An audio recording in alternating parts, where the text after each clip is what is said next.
And up first we have Jack 7 off. We're going to be opening, obviously. And when our opponent checks to us here, we're going to be c-betting on this relatively dry board, 100% of our range. And as we spoke about in our classroom lesson, we can go ahead and just under c-bet here, which, by the way, I'm not sure if that's a term everyone uses or just me. But for the record, when I say under c-bet, I mean betting less than half pot. And conversely, when I say over c-bet, I mean betting over half pot. And actually, I'm quite surprised that I made this under c-bet here because I thought I only started including it in my game later on at the higher limits when I started watching more heads up sit and go videos and saw a bunch of coaches discussing the idea. But it appears that it showed up here before then. But anyways, we make our under c-bet and our opponent folds and we take down the first pot uncontested.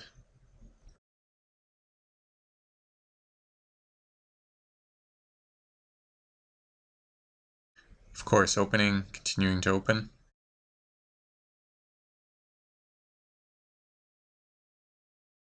And with Queen 8 off here versus an early game deep stack limp, very happy to see myself raising here since this type of early readless limp will nearly always be a weak holding, which we can therefore take down either pre-flop or post with pretty surprising consistency. So as anticipated, our opponent limp folds and our reads on him as a passive opponent begin to take shape.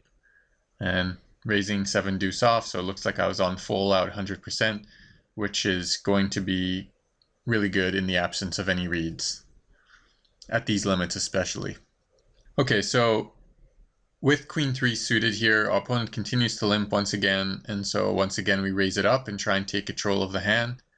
However, this time our opponent pretty much clicks it back, and now we're in a bit of an awkward situation of getting really good pot odds, but being out of position with a mediocre hand against what I assume would be a relatively strong holding, considering that our opponent should be aware enough of our aggression by now that he might attempt a trap, and the fact that in my experience fish rarely bluff in this manner, if ever. So I go ahead and flat, not really sure what my plan was for the flop, but on the 10-8-5 rainbow board I decided to go ahead and donk jam basically a pot size bet with total air. So I think this is pretty obviously terrible considering we already gave our opponent a relatively tight range. And based on the stack sizes and the game flow of the match so far, we should be expecting to get called by pretty much any remotely value-oriented hand that he could have.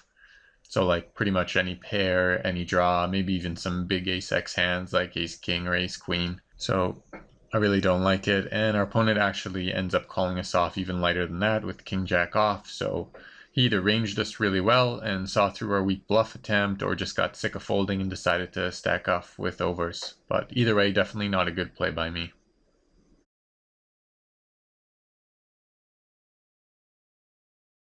And then the very next hand, I compound my mistake by open shoving queen 9 off with 11 big blinds, which our opponent can easily snap off with his ace high.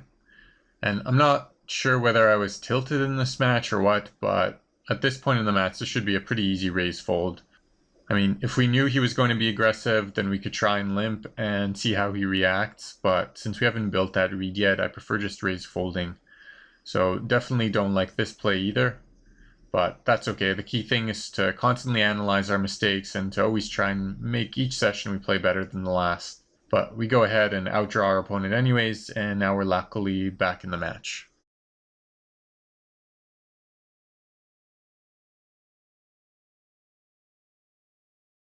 Next we have deuce 4 suited versus another limp, and this time I check behind, probably assuming that our opponent is now very unlikely to give us much credit for a hand, which is a fair assumption. But I personally think we can still raise here again and let our opponent know that he's really going to have to be willing to go to battle each and every time he invests a chip. But we check behind instead and check bottom pair on the flop. And then, yep, good lead on the turn to extract value from any draws and to potentially get our opponent to fold his equity share with non-paired hands such as king 7 or a6. And when our opponent calls, I think his range is likely composed of deuce x, 3x, 8x, and a bunch of draws like flush draws, straight draws, and possibly a couple of floats with some ace-x hands. So when the river brings the offsuit king, I see no real value in betting, And since I don't expect our opponent to be able to make a light value bet with hands like deuce X, 3X, or even 8X, not to mention that every single draw just bricked, I have a pretty easy hand to bluff catch with. So I go ahead and check with the intention of calling pretty much any bet, and our opponent obliges, and we get to take down the pot with bottom pair.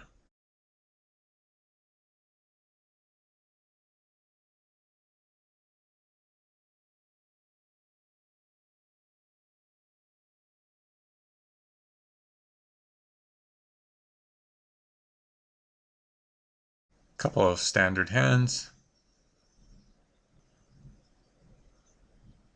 And continuing with what turned out to be a 100% raising strategy, much like in our extreme grind, we open 9 deuce off and go with this under c-bet on the flop, much like we would with our air, and take down another uncontested pot.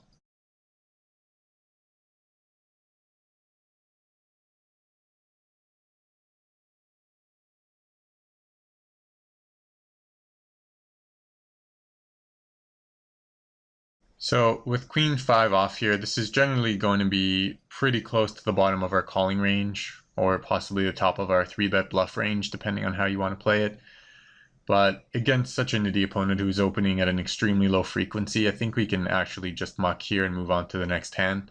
But instead we flat and then check fold versus a bigger c-bet. And with 10-8, we get 3-bet and have an easy fold. So next we ISO queen 10 suited and make an under c-bet, which I think we could actually just bet 50 or 60 here, since we don't expect it to make a big difference to his folding or calling / raising ranges. And our opponent goes ahead and jams over the top. So with 3 aggressive actions in a row, it's possible that our opponent has adjusted to our aggression, but we have to be careful not to over-adjust ourselves until we have more evidence.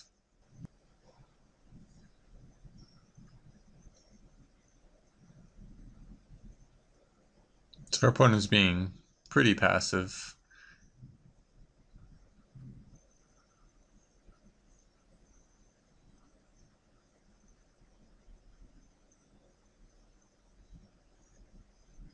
So with ace-9 and almost 12 big blinds, I think we're too deep to shove here, especially against an opponent who could potentially be increasing his aggression, although it didn't seem like it from the last couple of hands.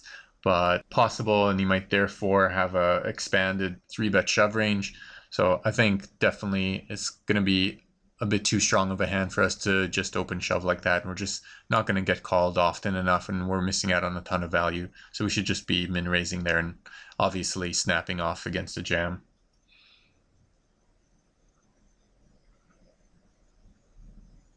And pretty easy call with king jack off and chop it up.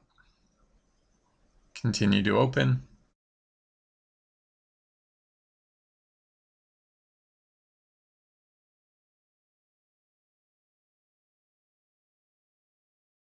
Staying relentlessly aggressive.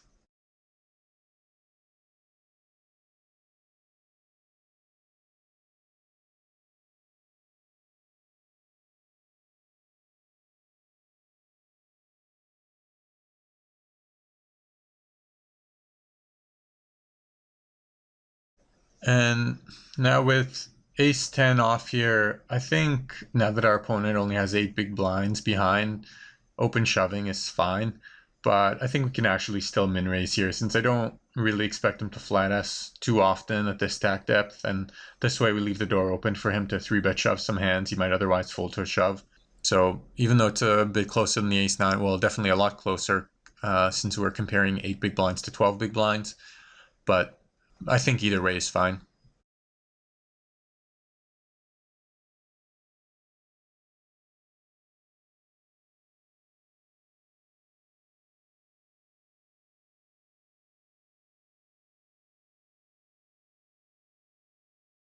And with 3-6 suited at the stack depth, I was pretty suspicious of his limp, thinking he might be trying to trap. But when he checks back on this flop, I assume that unless he flopped the flush, he likely didn't have a strong value hand, as I wouldn't expect him to check any of them back on this board. So when the ace comes on the turn, I think we have to check to him and call at least once. Since it's a card he almost has to bet, but really shouldn't make up a huge part of his range since he would most likely either jam it pre-flop or bet it on the flop. So I think his most likely holdings were deuce X, 3X, or some busted straight draw like 4-6 and 6-5, or possibly a busted one card flush draw. For this reason, if he were to go ahead and bet this river, I think this would be a great spot for us to hero call once again, especially on this board pairing river, since if he had the 7, he likely would have bet the flop, and if he had the ace, he might even get worried now that with both the pair and flush possibilities on board, he might not be good and therefore check it back. But he ends up going ahead and checking back his king 5, and unfortunately for him, his showdown value hand is no good. Easy shove with king 6. And with 9-10 off and 4 big blinds, we can easily call this off. And if that seems strange to you, I highly recommend that you check out the Nash calling chart or enter the situation into an equity calculator and run some calculations using your opponent's perceived shoving range to verify whether you still think so. Because if you run the numbers, I think you'll find that our opponent only needs to be jamming about 26% here to make this a profitable call. And I think pretty much every villain on the planet is going to be shoving way wider than that in this spot. So pretty easy call for us.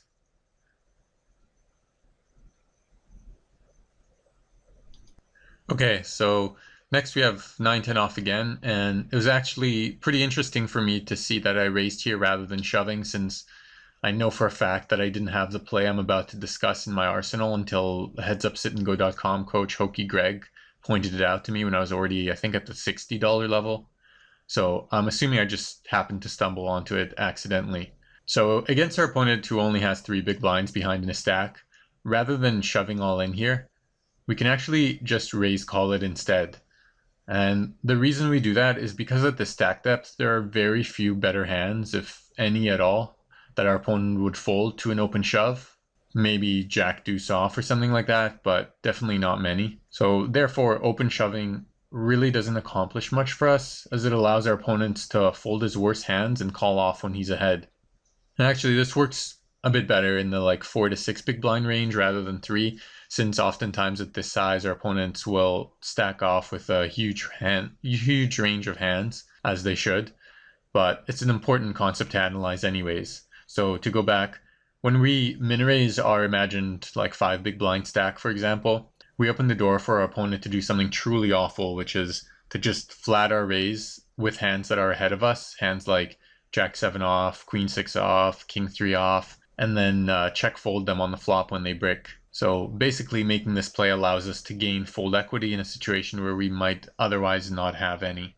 Not to mention that when we min-raise at this depth versus a non-thinking player, we look strong as hell, since most people wouldn't expect us to bluff in this way. So that's definitely just a little something that might be interesting to you if you've never really considered it before.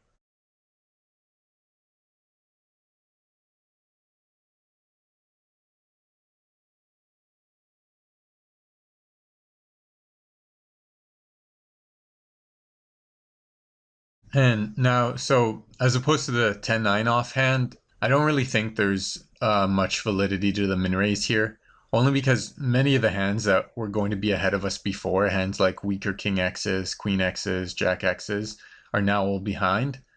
And therefore we should be shoving this hand to ensure they commit their entire remaining stack, which clearly is most likely going to happen anyways, but even still we shouldn't be taking the chance. Basically the exact opposite of our reasoning in the last example. But our opponent goes ahead and calls off with jack 9 off, and we hold for the win. Not the prettiest match by any means, but definitely a lot to explore and improve on. So new opponent, okay, I decide to flat a3 suited out of position. Guess I was feeling pretty confident that day. But in actuality though, if we're playing it, I'd much rather see this hand played as a non-all-in 3-bet, especially the first hand of a match, since I think people are both opening a wider range during first hands, and also tend to give too much respect to readless 3-bets. In fact, I'm pretty sure that against an unknown villain population, 100% first-hand 3-betting range would almost surely show a positive expectation. But I don't really have any sort of sample to back that up, so if anyone tries it over a meaningful sample, let me know what you find. I'd be interested to hear the results. Here we just flat and check to the razor on a paired board. I'm assuming I was looking to check raise here because I'm not really in the habit of flatting a3 suited out of position and then just check folding such a dry flop. Possibly our opponent sees it coming and checks behind, which means that we can pretty happily get to lead our near zero equity hand and take it down on the turn. And just to reinforce the idea of building reads from the get-go, even though we've only just played a single hand with our opponent, I've already moved him one notch over towards the passive subset of our fish category. I mean, he did raise pre-flop, so that's a point for him, but then he missed an easy c-bet spot and snap folded to a small turn bet on what by then was a semi-connected board for any type of value hand. So all hands like Jack X, obviously, all Broadway combinations, hands like Queen 10, King 10, and hands like 6-7, 7-8, 7-10, 8-10. All those hands would have connected in some way and most likely continued. So to me, the fact that he just folds here seems to indicate that our opponent is probably pretty nitty. Well, not pretty nitty, but a little bit nittier and possibly raised with like an ace-x hand or some weak king-x hand. Check back his quote-unquote showdown value and then folded on a turn that didn't connect to him. Because the only other option I really see is that he may be a bit of a looser pre-flop raiser and had some random disconnected hand, which is actually even worse for him because if he's going to be raising hands like Queen 6 or 10-4 suited, which he definitely should be doing, then he simply has to c-bet this board. So I think the fact that he just gave up in this pot means he's either a little bit nitty, raising tight pre-flop and only continuing when he connects, or a more aggressive pre-flop player with a severely lacking post-flop game. Either way, someone we can already plan on attacking relentlessly. So again, if you came to me with a hand history question about a hand later in this match, this is the kind of information I'd be expecting when I ask for reads. And if you're not used to thinking about kind of seemingly meaningless hands in this way, there's no better time to start, because not only is this going to help you increase the effectiveness of your study time, but more importantly, it's going to teach you how to break down your opponent down as quickly and efficiently as possible by utilizing literally every single piece of information that you can possibly collect.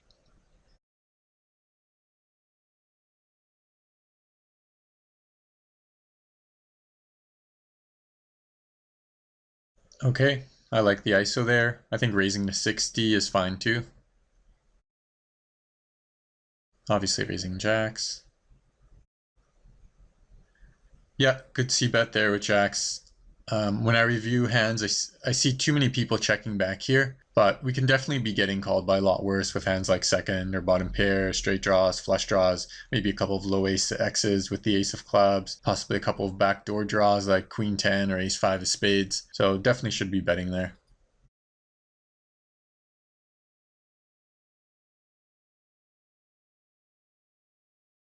So here with Jack 9 off, we try an ISO raise again, but get re-raised, then pretty easy fold.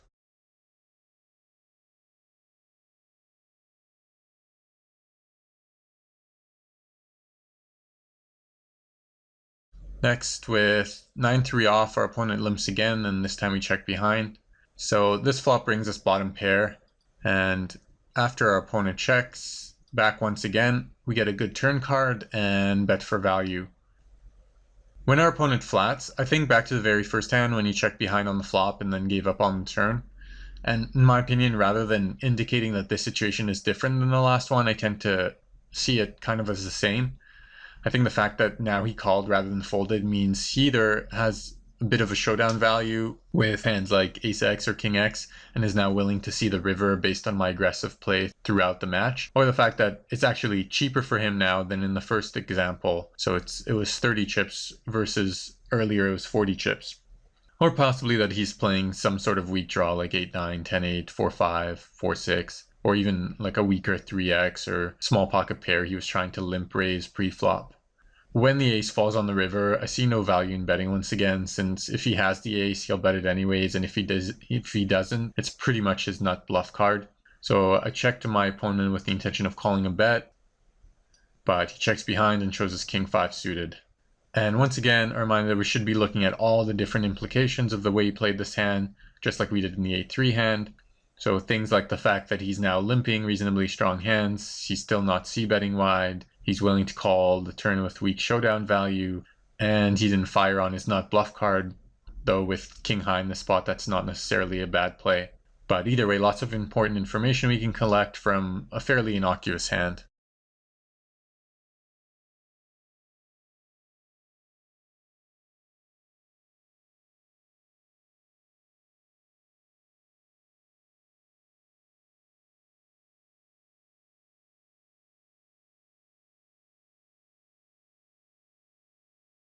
So next we check behind a limp with jack 6 off and flop pretty well. And although we can lead small here to induce, I think check calling is fine too. However, right away I noticed that our opponent c-bet pot after limping, which oftentimes can be indicative of a fish trying to protect some sort of made hand on a wet board. And if that's the case, I think we should actually be raising here, even just a min check raise, because I don't think he ever folds a made hand like 6x obviously, or 8x, flush draws, overpairs, any of that at this point. And we'd like him to commit with all those hands now so that a bad turn so that a bad turn card doesn't scare him off. But we go ahead and flat, and the turn completes our boat, but also brings in a perceived flush.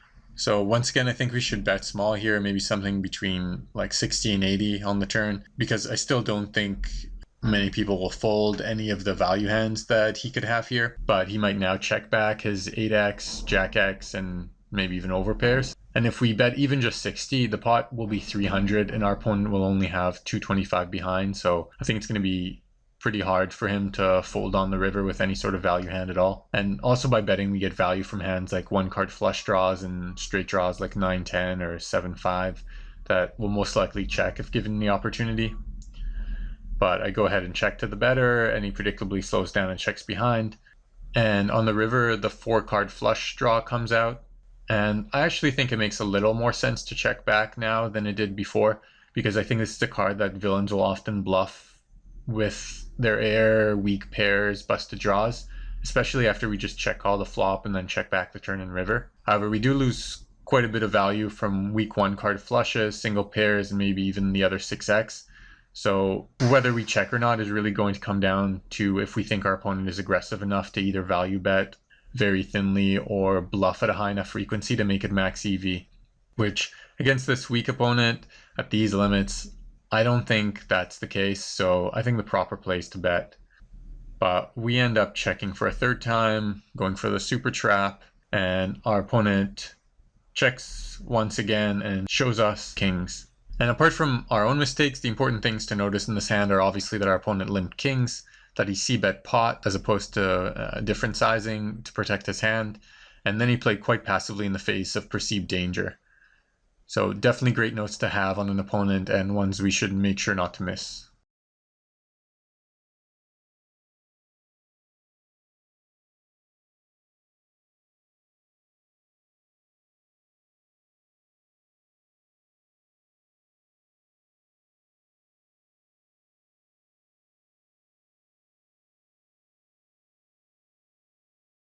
So with king A, we can definitely raise for value as we did pre.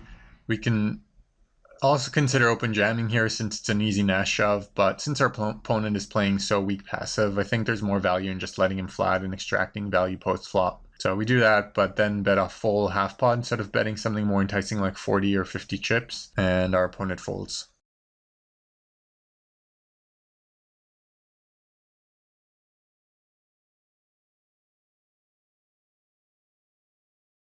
Easy shove with ace 4. And with ace queen, we have an easy call, obviously, and are fortunate to hold and close out the game.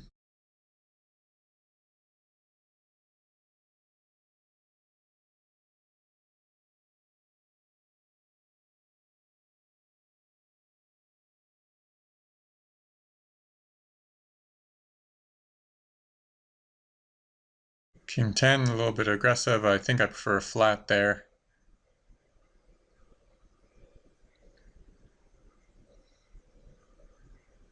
So with king 3 off here, Although I've talked about the merits of under C betting quite a bit so far, I think this is actually one of those flops where we can bet a little bit bigger, especially since a new opponent, since it's going to be pretty fit or fold board. Meaning if he has a hand like King X, Jack X, straight draw, flush draw, I don't think his next action will really be dictated or influenced much by the size of our bet, and therefore we might as well bet a little bit bigger to extract max value and to begin setting up stack size dynamics. But once again, our opponent folds and we take down another pot. So we're definitely getting to see the extreme passivity that I expect of our opponents at this stage, which is doing a great job of highlighting just how effective and profitable an aggression-based strategy can and will be at these lower limits.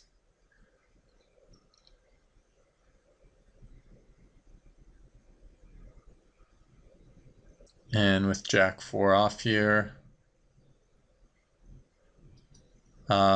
yeah, a little bit close, but I don't think he's really ever check shoving there as a bluff, or even really a semi bluff, although there are possibly a couple of those. But I think in most instances we're going to be behind here one way or another. So I think I prefer a fold. Yep, so that's good. So with deuce 3 off here, checks behind, and even though it's a pretty bad card for us on the turn, I still think we can lead versus a flop check back, because I think we can get calls from a lot of hands that will either break out or fold to a river bet, and I expect this type of player to let us know right away if he actually made a hand here, so I'm not really at all worried about setting myself up to get bluffed. But we check again, and so does our opponent, and the river completes the straight. And now I can't remember if I do it here, but I'm guessing I was thinking about going for the check raise bluff here, since a lot of opponents will often bluff the chop here and try and take down the full pot rather than splitting it with us. But looking at the hand now, I'm not really, well, especially now actually. Oh yeah, there we go. So especially something that jumps out at me is that our opponent bets pot, which, if you remember, we saw that last time when our opponent, not this opponent, but a different opponent, had kings on the low board. And I said at that time that I thought generally that's going to be a value hand that is trying to extract more value. And at that point, it was protect itself, but here it's just to get value. So although that could just be his way of bluffing the chop, like we said, I still think it decreases the probability of him having air here just enough to make me kind of reconsider any plans I had for a move and just flat. But if you've never considered rebluffing chop in these situations, definitely take some time to think about the types of opponents and situations where you could utilize it effectively. But yeah, so after he bets pot, I go ahead and jam back over the top, which I think is actually bad in itself, since against this type of kind of what we expect is a nitty-ish opponent, I think we can effectively achieve the same thing just by raising a lesser amount rather than shoving. But I go ahead and shove, and yeah, get shown the nuts. But nothing we can do except learn from our mistakes and refocus regardless of how many chips we have left, which in this case is not very many.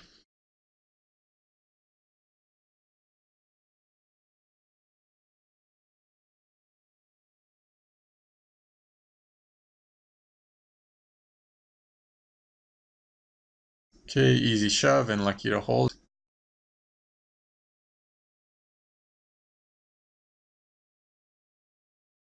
So with deuce 5 off here, I decide to try and limp stab, but our opponent shoves over the weak limp and we're forced to fold, so good job by him. And actually, I think against this player, we shouldn't really have a limping range yet anyways, since he hasn't been active with his 3-betting. So I think raise folding is going to be best, even with the weakest parts of our range.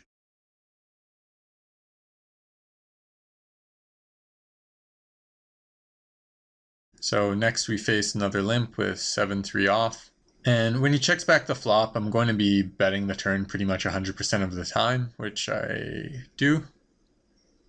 And once he flats, I range him in the draw to weak pair range and decide to go for a slightly bigger bet on the river to see if I can get him to fold his busted draws with better hands, ace high, and possibly some of his weaker pairs like deuce x or even 8x. And notice I decided to bet 90 instead of 100 when trying to bet a little bigger size. And I do that because my personal opinion is that kind of the seemingly silly, almost kind of primitive play of betting a visually taller stack really does seem to scare fishy players more than a flat single chipped 100 chip bet, and therefore it's going to get a fair number of extra folds. I mean, we have to remember that most of the players we're going to be playing are not experienced online grinders. Most don't watch training videos. Most don't read 2+2 or headsupsitandgo.com forums. Heck, most of them have never even had a single focused and purposeful thought about poker in general, let alone about bet sizing metagame. So don't outlevel yourself and start thinking, well, I should bet 100 here because it's such a fishy play to make a taller bet.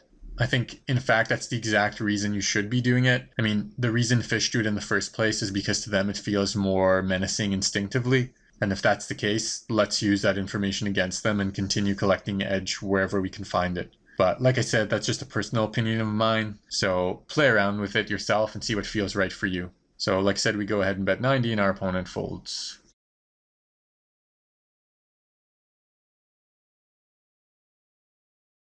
Next we have just under 10 big blinds, and I think shoving queen 4 suited here is fine.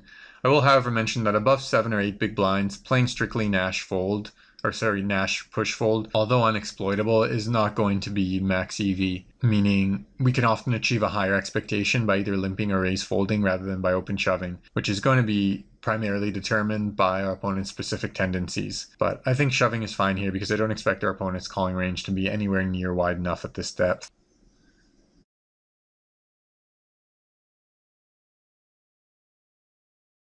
Next we have 6-5 suited, and our opponent tries to limp in again, and with this hand it's pretty easy shove versus a likely limp fold heavy range.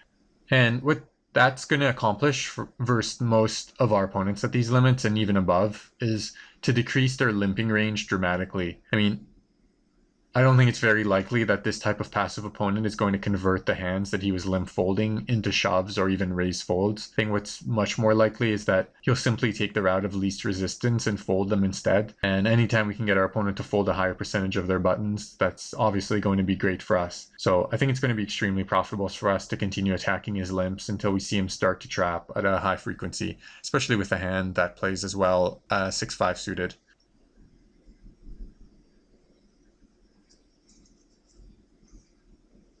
Continue opening.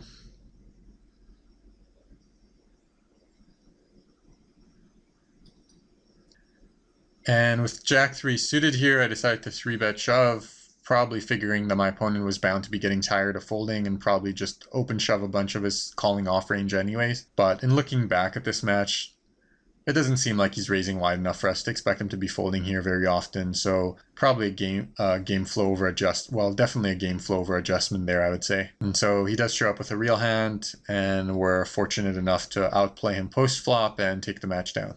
But in all seriousness, I think that sometimes in these situations when we run well and don't get punished, we're much less inclined to look at the hand analytically and really consider whether the line we took was the most profitable one available to us versus our opponent's range than if we just get instantly punished for it. Because I think when that happens, we're much more likely to look back and think, well, should I have really done that? Is his range really conducive to a 3-bet shove? And if it is, does Jack 3 suited fall within that profitable range or not? And if not, what is the most profitable way to play this hand? Is it most profitable to call? Is it more profitable to just fold? So just a reminder to stay mindful of that tendency and to really evaluate each hand on its own merit, whether we win or lose. Alright, so with that said, we've come to the end of our first hand history review. Hope you enjoyed it, and let's move on to the next video.